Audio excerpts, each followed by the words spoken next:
आंनि अनसुलि आइ बेसे गोदै आयै बेसे रैसुमै नोंनि अननाया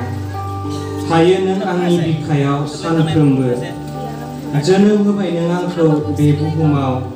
दाउ मैनानि गाराजों रायदावनाय बुरखायनाय नोंनि बामनाय बिलिरनाय नोंनो फोरोंबाय आंनो गोदै राव आरो फोरोंबावबाय इसोरखौ सिबिनो गैया बे बुहुम बिखायाव नोंनिख्रुइ देरसिन बेसेदि अनसुलि नों आयै गाव मोनजायाखैमोनब्लाबो आंनो जाहोबोदों गोसोआव दङ दाबो आंहा आयै सान हाबाहां समाव नेवता मगस्थ होनो हायैयाव बिखुङाव दुमा दुम बुफानानै गोदै गोदै गारांजों बुरखायना गावनि बिखायाव बजबना लानायखौ सोरजोंबा सै सै खालामजादों मुगैजादों बायदि मैया बाथ्रा खोनासंनांदों अब्लाबो नों संसारनि गाज्रि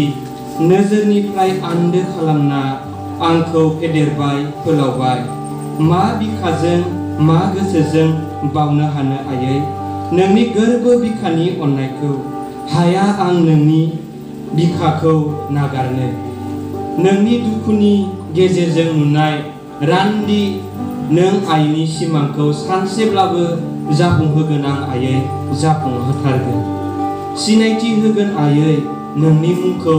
बे बुहुमाव नोंनि बेसे अनसुलि आरो सहायसुलि बे मुलुग बिखानि लिरनानै लागोन आं आयै नोंनि मुंखौ आंनि गोरबोनि कन्टेक्ट लिस्टआव अनसुलि आइ होननानै एसेनोसै गोजोन्थों।